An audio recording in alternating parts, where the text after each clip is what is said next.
Hello, my friends. Welcome to the Hello Tomorrow podcast, where we make sense of what's next in 20 minutes every week. I'm your host, Josh Allan Dykstra. As always, I'm going to do my best to cut through the noise and expose the systems that are secretly shaping our future.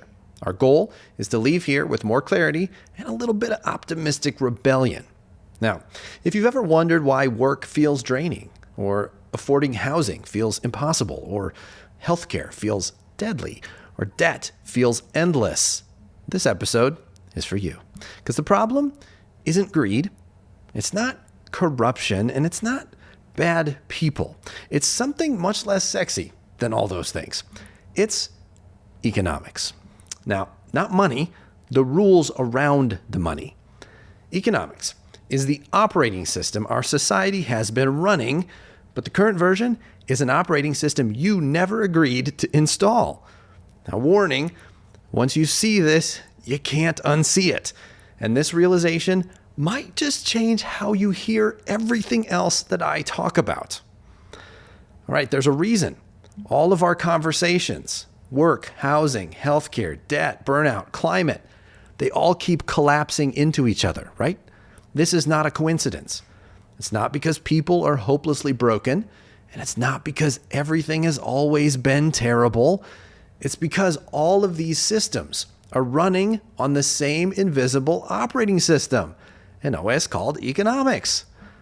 For our whole lives, most of us have been working inside this system without ever really understanding what it actually is, how it came to be, or how it really works. Now, here's the definition most of us were never given.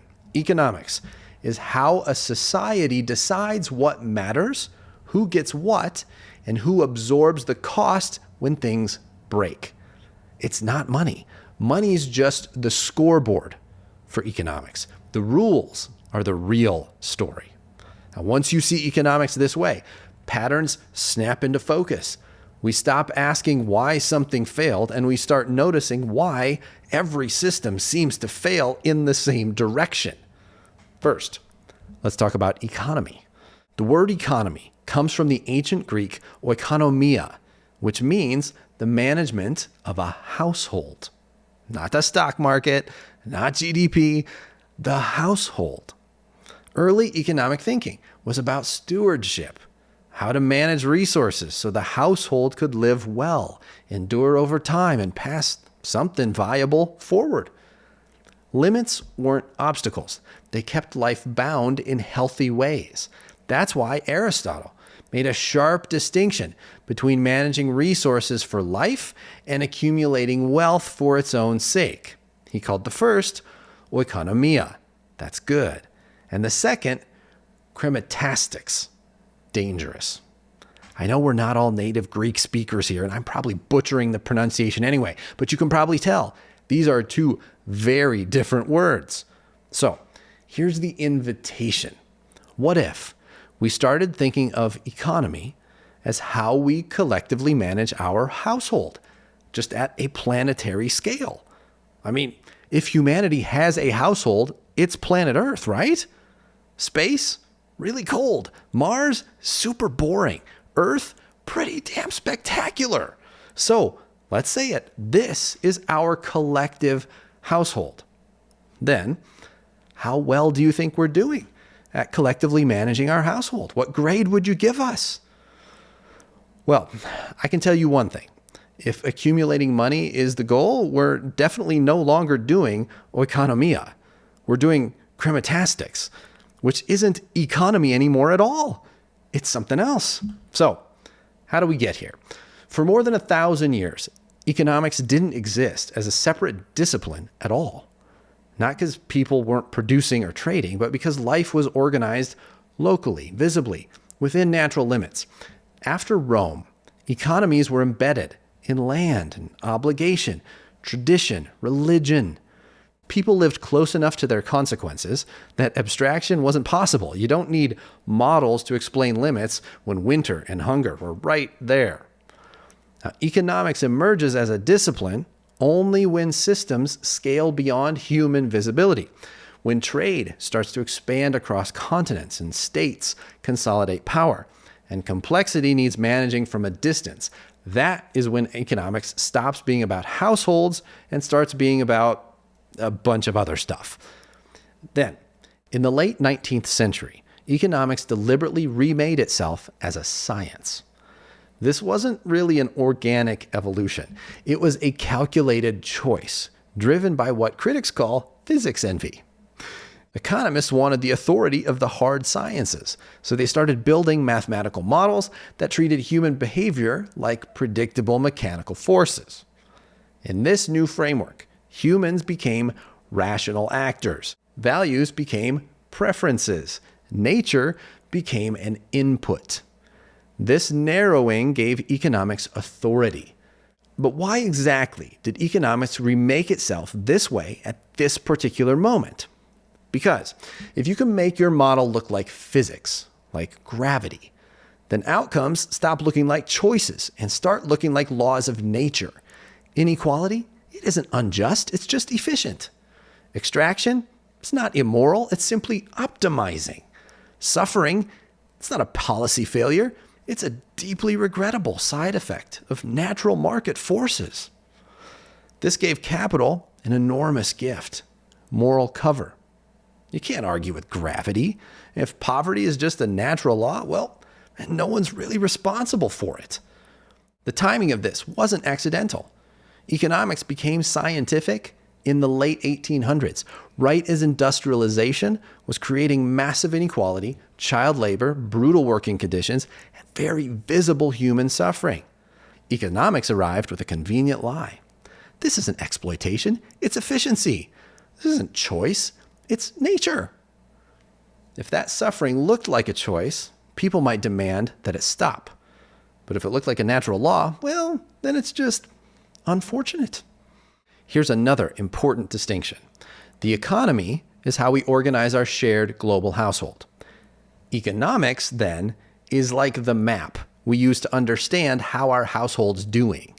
But lately, we've been confusing the map for the house itself. Think about a map. A map can be incredibly useful, but it doesn't include every tree. It doesn't show the weather. It doesn't show how exhausted you are on the trail. It doesn't show what it actually feels like to walk the terrain. Imagine this hiking conversation. You say, "I'm lost and dehydrated." The system replies, "That's impossible. According to the map, you're right here, doing great." That's not a bad map. That's a complete misunderstanding of what a map is for. But it also sounds a lot like a soundbite on the evening news, doesn't it? You say, "It's harder for me to afford things than it hasn't been in my whole life." The system replies, "That's impossible. The stock market's higher than it's ever been." That's economics, when it stops being a tool and starts being a judge. And here's the other problem. Once the model matters more than our actual lived experience, anything the model can't see stops mattering. Burnout becomes friction. Ecological collapse becomes an externality. Care work, or any work traditionally done by women in general, disappears from sight altogether. Extortion of customers becomes market power and record profits. Hoarding money becomes success. This is the lie. Modern economics makes suffering look like your failure instead of the system's design. It treats your exhaustion as poor time management, not overwork. Your debt as bad choices, not wage theft. Your burnout as weakness, not terrible workplace policies. At that point, extraction's not a bug, it's a feature. We need to understand something else that's very important. Markets are not natural. They are not gravity. They are not weather. They do not exist in the biological world. Markets are systems designed by humans. Now, there's the lie again. Markets feel natural because we were all born into them. No one listening to this has ever lived a single day of life without them. So they feel inevitable, like oxygen or seasons. They are not. And what's more, creating a full market economy where land and labor and money are all bought and sold requires demolishing what came before. One example, in England, there was the Enclosure movement. Land that had been held in common for grazing and foraging and fuel gathering, was enclosed by fences and privatized over hundreds of years, with parliamentary acts peaking in the late 1700s and early 1800s. People who had used those commons to graze animals and gather fuel and supplement their food supply suddenly lost access. Without it, they had no choice but to sell their labor to survive. That's not a market emerging naturally. That's a market being forced into existence. And this is how it happens. Markets don't arise spontaneously. They require states to enforce property rights and protect contracts and discipline labor. They're built and then protected by power. So here's what this looks like in practice. Prevention almost never gets prioritized. Prevention doesn't generate profit. It just avoids future costs that aren't on anybody's balance sheet yet. Here's what else it looks like. Burnout, spreading. Extracting more output from fewer people looks like efficiency because the human cost doesn't show up in the quarterly report. It also looks like housing becoming an investment vehicle and not just shelter. When you can make more money treating housing as an asset class than as a place for people to live, the system chooses the asset class every time. It looks like health insurance companies creating things like medical loss ratios. Paying for your health care is literally called a loss on their balance sheet. The point isn't care, it's profit. You're not a patient, you're a revenue stream with an acceptable claims rate. It looks like us still burning fossil fuels, even though we know better. The system can't see 50 years ahead. It can barely see past the next earnings call. Future collapse is yet another externality. Present profit is what counts. None of this happens because people don't care. It happens because the system literally can't see what caring looks like. When the rules say maximize shareholder value, care is inefficient. Restraint is a competitive disadvantage. Long-term thinking, that's a reason to replace you. It's the outcomes we keep seeing. The extraction, the exhaustion, the short-termism, the inequality. They're not accidents. They're what the system was designed to produce. So, how did this logic end up everywhere? Well, after the Great Depression and World War II, many countries built public systems and regulated markets and strengthened labor. The basic idea was maybe markets alone shouldn't run the whole show. But some people were deeply uncomfortable with that. These weren't villains with twirly mustaches or white cats. They didn't have cartoon devils on their shoulders. They were smart people who genuinely believed that concentrating power in governments would eventually slide into authoritarianism. So they concentrated it in markets instead. To them, the answer was simple. Let markets do the organizing. Governments won't disappear. They'll just switch jobs. Instead of providing things directly, government would protect markets, enforce contracts, privatize public goods, and generally just stay out of capital's way. I don't know about you, but that sounds exactly like the world I've lived in my entire life. Now, that worldview, where markets privatize, eventually got a name: neoliberalism. For a long time, this idea lived in think tanks and universities. It wasn't fringe exactly, but it wasn't policy yet either. Then the 1970s hit. Stagflation, oil shocks, economic chaos. The old system seemed broken, and neoliberalism showed up with clean, confident answers that fit on a napkin. Privatize this, deregulate that, cut taxes, weaken unions, basically just get government out of the frickin' way and let markets do their thing. And it worked. Not because the ideas were morally better, but because they were coherent, repeatable, and easy to scale. Politicians could explain them in sound bites. Economists could model them. Wealthy interests could fund them. By the early 1980s, neoliberalism wasn't theory anymore. It was policy. Reagan and Thatcher led the way, but it kind of spread everywhere, across parties, across borders, across ideologies. Even center-left governments adopted the framework. Markets became the default solution to nearly every problem. And here's what actually changed. Before neoliberalism, wages tracked with productivity. When companies made more, workers earned more. After neoliberalism, that link broke. Productivity kept climbing, but wages flatlined. The wealth went somewhere else, straight to the top. Before neoliberalism, unions were strong enough to negotiate. After, they were systematically broken. Reagan fired striking air traffic controllers. Thatcher crushed the miners. The message was clear. Labor was no longer a partner. It was a cost to minimize. Before neoliberalism, financial markets were heavily regulated. After, those regulations dissolved. Banks that had become separated got merged. Risky speculation that had been illegal became normal. The financial system became a casino. And when it crashed in 2008, you know who covered the losses? You, the taxpayers. Before neoliberalism, public goods were publicly provided. After, everything became a market. Prisons, schools, water systems, even parts of the military got privatized.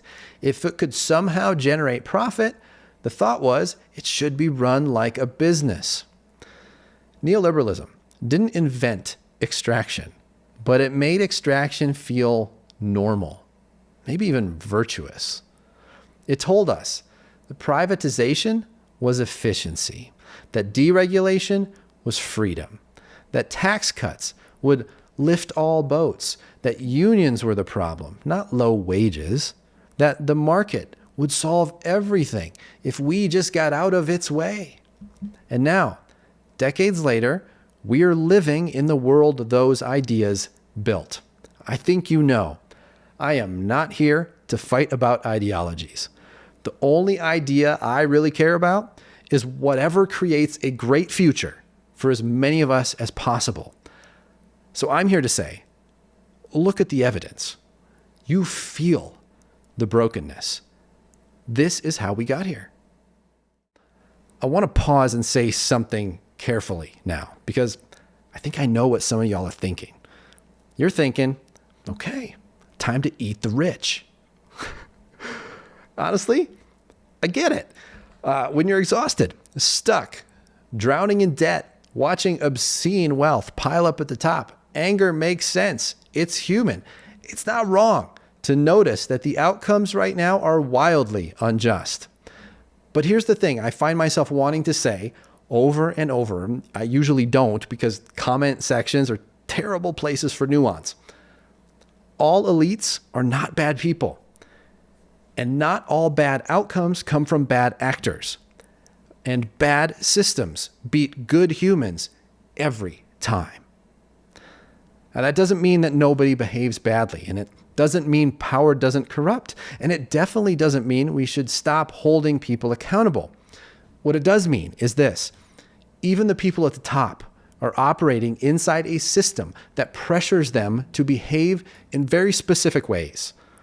It's a system that rewards extraction. It's a system that punishes restraint. It's a system where slowing down or choosing long-term care often means that you lose.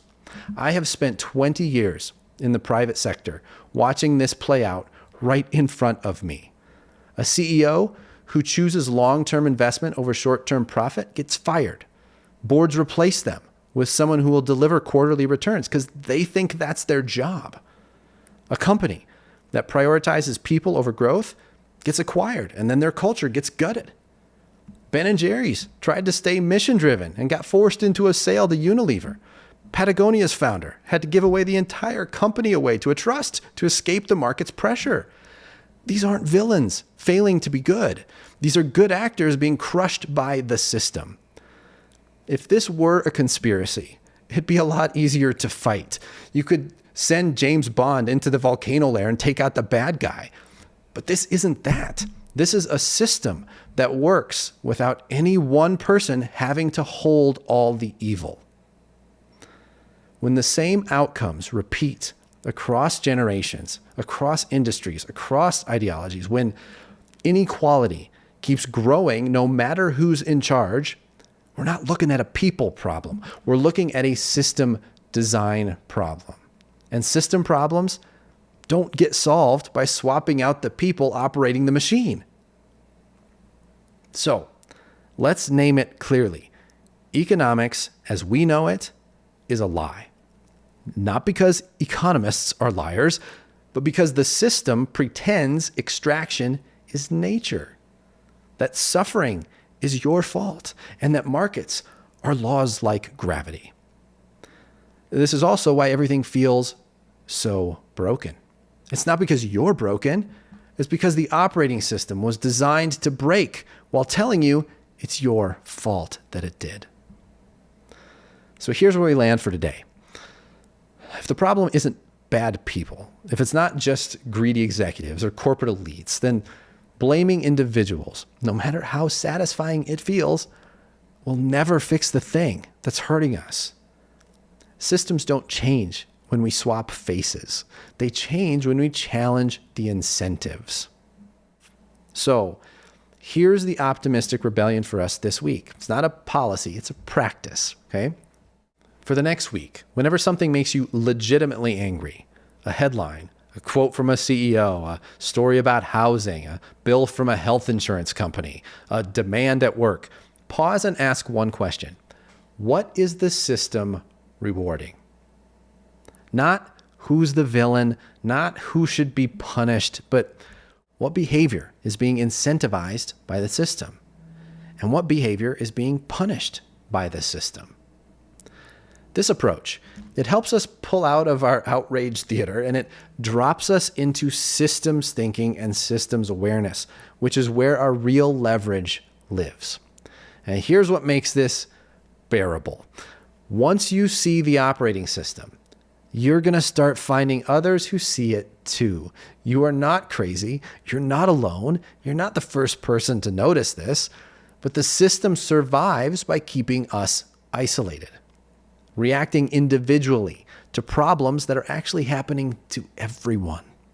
But once we see it together, once we start asking these questions out loud with each other, that is when we'll gain enough collective will to start making a new system that can actually work for us all.